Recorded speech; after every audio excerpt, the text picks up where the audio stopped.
আমাকে যদি সুন্দরভাবে পৃষ্ঠপোষকতা করা হয় বা আমাকে যদি সুযোগ দেওয়া হয়, তাহলে আমি এই 18 থেকে 24 ক্যাটাগরিতে দক্ষিণ এশিয়ার মধ্যে প্রথম নারী হওয়ার জায়গাটা আমি ছিনিয়ে আনতে চাই, যেটা আমার দ্বারাই সম্ভব। আমি আমার জায়গা থেকে চেষ্টা করতেছি।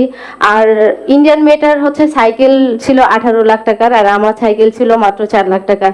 তো আমার ইভেন্টের হচ্ছে গিয়ারগুলোর অনেক দাম, যেটা আসলে আমার ফ্যামিলির পক্ষে বা আমার পক্ষে ম্যানেজ করা সম্ভব না। আর কর্পোরেট একটা প্রতিষ্ঠানের কাছে যখন আমি আমার এই আবদারগুলো নিয়ে যাই, সেগুলো আসলে তাদের কাছেও অনেক সো টাফ হয়ে যায়। তো আপনি যদি হচ্ছে কয়েকটা কোম্পানি বা আমাকে যদি সুযোগ করে দেন, যে হচ্ছে আমি এখন আয়রনম্যান 70.3 খেলতেছি, আমার ইচ্ছা আমি 2026 সালে নভেম্বর মাসে ফুল আয়রনম্যান দিয়ে বাংলাদেশের একটা নতুন একটা ইতিহাস করতে চাই, যে আমরা বাংলাদেশের মেয়েরা আমরা হচ্ছে শুধু একটা ইভেন্ট না, আমরা হচ্ছে নতুন নতুন চ্যালেঞ্জিংয়ে অংশগ্রহণ করব এবং নিজেদের একটা জায়গা তৈরি করব, এবং নেক্সট জেনারেশন যাতে আমাদেরকে ফলো করে তারাও যাতে নিজেদের পেশাগত বা হচ্ছে তারা নিজেদেরকেও খেলাধুলায় ইনভলভ করতে পারে। যারা হচ্ছে এখন বর্তমানে যারা আছে ম্যাক্সিমামই ইয়াং জেনারেশন ফোনে এডিক্টেড এবং হচ্ছে মাদকার সাথে জড়িত, তারা হচ্ছে এই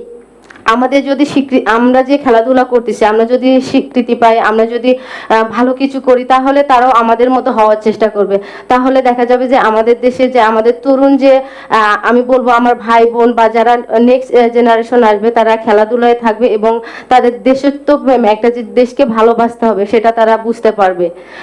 আশা করি স্যার আমার বিষয়টা দেখবেন, এবং সবারই অনেক কথা আছে, আমারটা একটু দেখবেন, কারণ আমি হচ্ছে চাই নতুন কিছু করতে। আমি চ্যালেঞ্জিং নিতে পছন্দ করি।